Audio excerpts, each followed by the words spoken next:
Girls, now see representation of rational numbers on number line.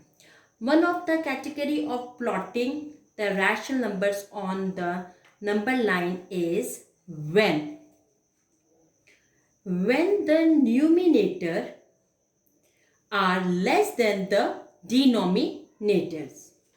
Let's see how to plot 1 by 2 and -1 by 2 on the number line. First, we see how can we plot 1 by 2.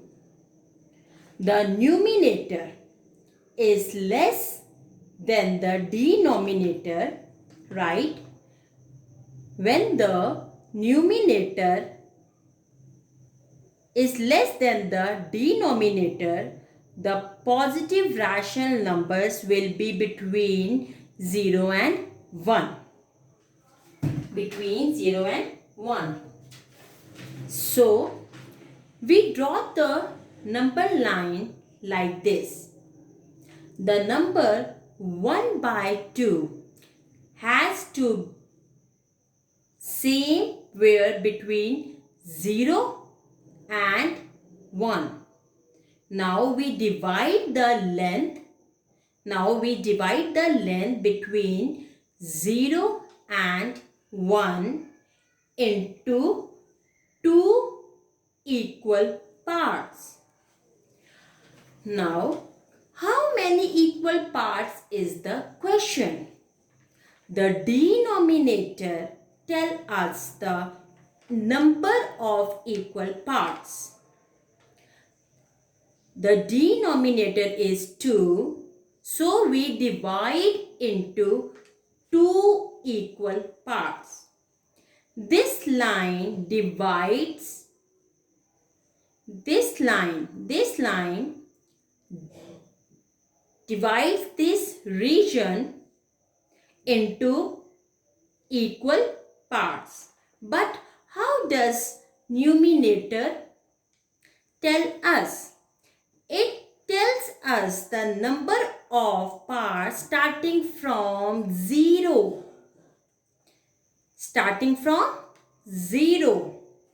The numerator is 1 and therefore we take one part from 0 and mark 1 by 2 here. Right?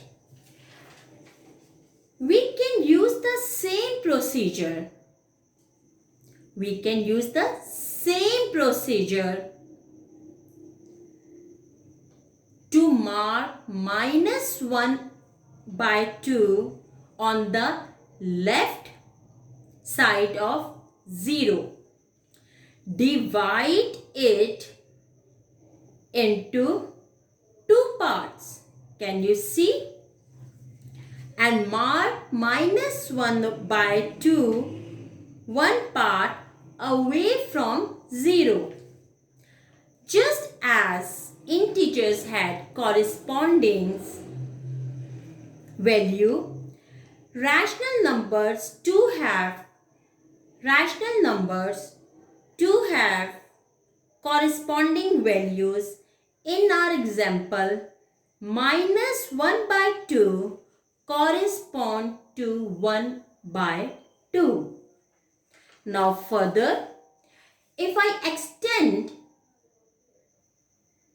after 1 by 2, you can see 2 by 2, 3 by 2. Now between 1 to 2, you can see here is 2 equal parts. 2 and 3, again you can see 2 equal parts. Further 3 by 2, 4 by 2. If you come in a rough column, 2 by 2 means 2 and 2 cancel. 2 and 2 cancel and equal to 1. Can you see on a number line? Next 4 by 2 cancel plus 2. Integer. 5 by 2 and 6 by 2 cancel with each other. Again we take integer. Now opposite from left hand side, again -1 to -2, yeah, between -2 to 1, 2 equal parts. -2 between -3, 2 equal parts. So -1 by 2, -2 by 2, -3 by 2, -4 by 2, -5 by 2, -6 by 2. -6 by 2 cancel -3 integer, -2 integer. Can you see? So now see some more examples.